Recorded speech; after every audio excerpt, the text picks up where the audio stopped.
가차가 안 돼가지고 선처리가 안 될 것 같습니다. 그럼 뭘로? 고객 돈으로 해야 돼. 고객 돈으로 렌트도 타야 되고, 고객 돈으로 수리도 해야 되고, 그래서 세금 계산서 다 받아가지고 모아서 내가 소송을 걸어야 돼. 상대방 보험사. 그 짓을 어떤 분이 하시겠습니까? 그러면은 어떻게 해야 돼요?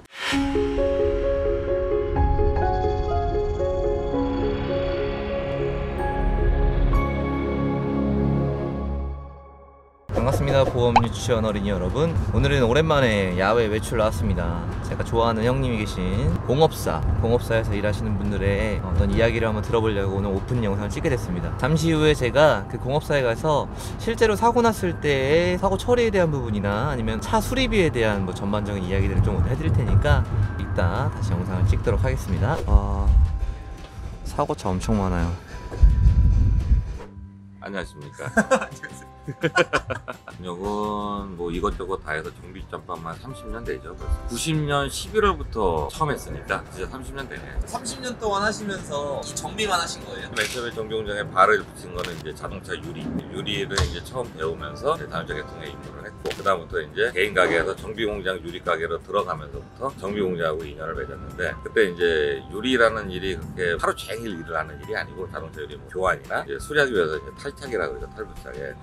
예, 그런 거는 이제 시간이 많이 났기 때문에 다른 일을 했는데 그때 이제 같이 배운 거죠. 정비도 좀 배우면서 이것저것 다 한 거죠. 솔직히 개인적인 생각은 정비공장하고 보험사랑은 삼각관계라고 보시면 돼요. 솔직히 어차피 보험사는 정비공장에다가 수리비를 지불을 하는 입장에서 웬만하면은 깎으려고 하는 노릇이고, 정비공장은 당연히 많이 받아내려고 하는 부분이 있고, 그러면 트러블이 생기잖아요. 그렇기 때문에 거기서 이제 보험사들이 자기네 지정업체로 가져가서 수리비를 최소한으로 하기 위해 일반 공장에 들어가게 되면 자기네들이 조율이 안 되니까, 그렇기 때문에 이제 보험사랑 공장들하고 트러블이 생기는 거고, 그래서 콜센터에서 고객한테 전화가 가면은 자기네 입고지원 업체라 그래가지고 이제 보험사랑 이제 계약을 맺어가지고 보험사 간판을 다른 공장들이 있어요. 그 공장에서는 이제 보험사들이 하면 안 되는 부분, 이런 거를 안 해주는 수가 계약도 일반 공장에 만약에 뭐 시간당 수가 공임이 3만 원이다. 그래서 지네들이 입고 지원을 해주는 조건으로 수가를 낮추고, 그리고 이제 간접 손해비용이라 그래가지고 피해자분이면 렌트를 타야 되는 부분이 생기잖아요. 렌트도 공장에 이제 서비스카를 보내주는 걸로 해서 렌트를 안 나가게 하고, 뭐 이런 조건들이 많아요. 근데 그런 거를 감안하면서까지도 간판을 달라는 이유는 그만큼 경쟁이 치열하다는 거예요. 만약에 이 공장이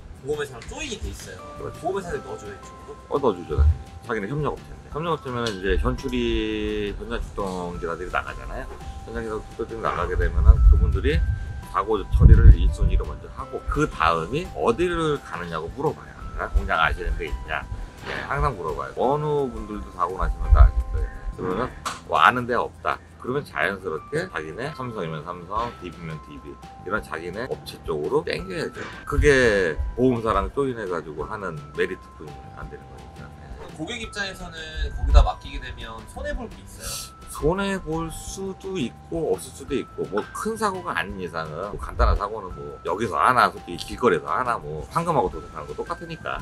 근데 이제 크게 먹었을 때가 이제 문제가 생기죠. 꼭 갈아야 되는 부분이 있고 안 갈고 타도 되는 부분이 있는데, 일반 공장들을 가게 되면은 안 갈아도 타는데 일단은 찜찜하다 하면은 교환을 해줘요. 나중에 하자가 들어오게 되면은 공장이 또 힘드니까. 그러니까 요 정도는 문제가 생길 거라고 생각하는 부분은 교환을 하는데, 걔네는 이제 물건을 함부로 못 갈아요. 왜? 비용을 줄여야 되니까. 그러니까 살릴 수 있는 건 최대한 살리고, 문제 없다고 생각하는 부분은 그냥 씌우고, 이런 부분이 있을 수가 있어요. 그러지는 않습니다. 요즘 그거는 보험사기죠. 큰일 나죠. 그건 옛날에 이제 진짜 다 90년대 이제 레카 탈 때나, 그때 같은 경우는 이제 부속이랑 공임이랑은 보험사에다가 청구를 할 때 분할 청구가 아니고 공장에서 다 관여를 했어요. 공장에서 일괄 청구를 했어요. 그러다 보니까 병폐가 뭐가 생기냐면은 교환을 안 했는데 교환을 하면서 부속값을 땡겨먹는 게 생겼었단 말이에요. 그래서 보험사들이 그래서 분리를 해놓은 거예요. 니네는 어차피 공임장사지 아니야.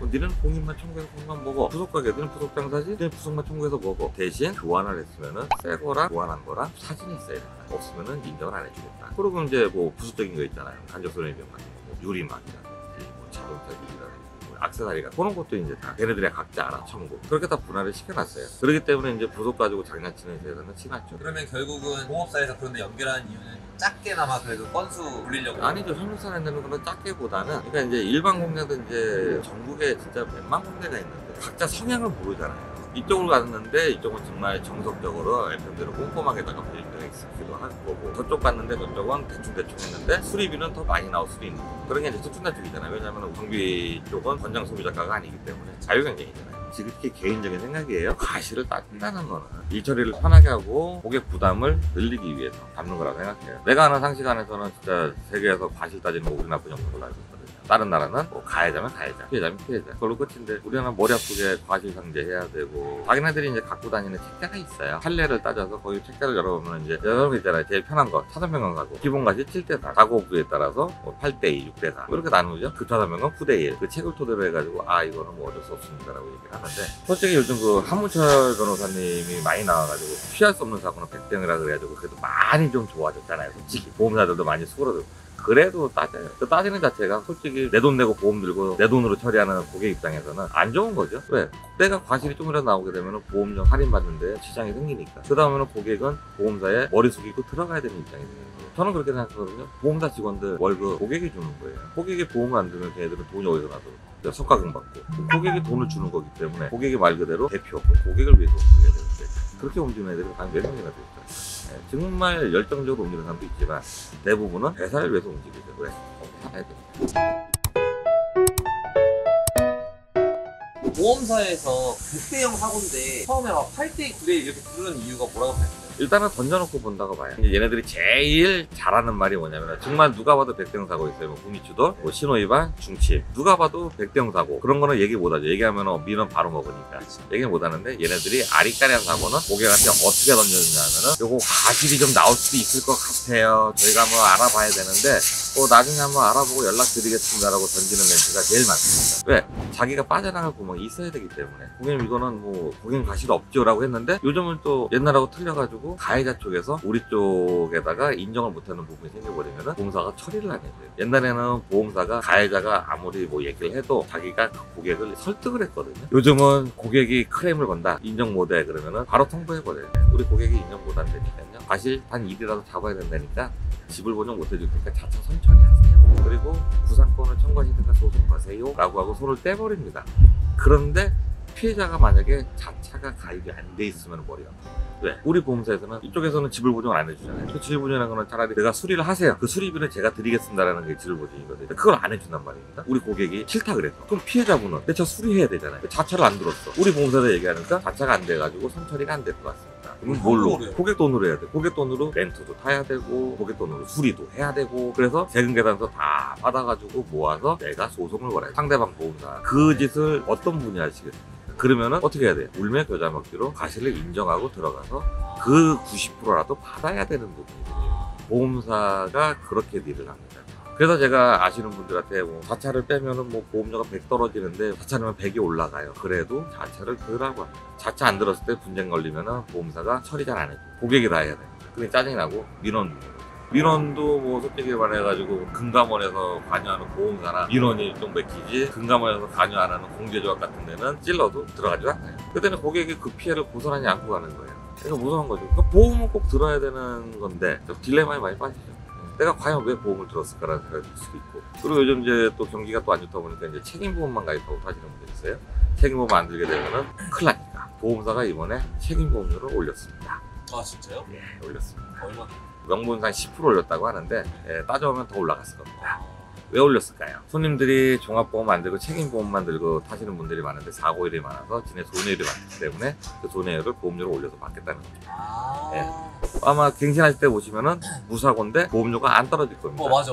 예. 왜 안 떨어지냐? 책임보험료가 그만큼 올라갔으니까. 예. 절대 손해 안 보려고 그럽니다. 뭐 말로는 맨날 그러죠. 자기네들 예전에 자기부담금 뭐 0에서 5만 원짜리 막 이런 거 할 때 그거를 2에서 프로테이지를 해가지고 50으로 올릴 때, 그때 걔네들이 한 얘기가 그겁니다.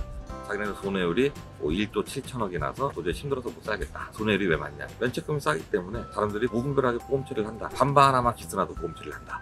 왜? 수리비보다 면책금이 싸니까. 이런 무분별한 보험을 막기 위해서 면책금 제도를 올려야 된다. 그렇게 했는데 그걸 국토해부에서 승인을 해준 겁니다. 전국에 있는 정비공장에서 그때 데모 엄청 했습니다. 얼마였어? 현재금 지금 보험 들기 나름인데 2에서 50짜리도 있고 뭐 5에서 100짜리도 있고 자기 부담금 내가 수리하는 거에 대해서 수리비의 20%를 매출금으로 내게 되죠. 자, 오늘 30년 동안 공업사에서 차량 수리 정비 쪽으로 오랫동안 근무하신 우리 부장님께 좀 좋은 정보 얘기 많이 들었는데 시간이 없어서 저희가 클로징 렌트를 못하고 그냥 오게 됐습니다. 그러니까 제가 좀 정리를 해드리자면 일단 차량 사고가 났을 때 그 보험사 출동 요원들이 안내해주는 공업사로 보냈을 때 어떤 이점이 있는지 장점이 있는지 단점이 있는지 이런 거 좀 들어봤고요. 그 다음에 또 과실 비율에 대해서 요즘 유명한 유튜브를 통해서 과실 비율 100대 0이 가능하다 안 하다 뭐 이런 얘기를 많이 정보를 듣고 있어서 보험사에서는 많이 긴장하고 있는 상태다 뭐 이런 것도 있었고, 그 다음에 좋은 얘기 굉장히 많았죠.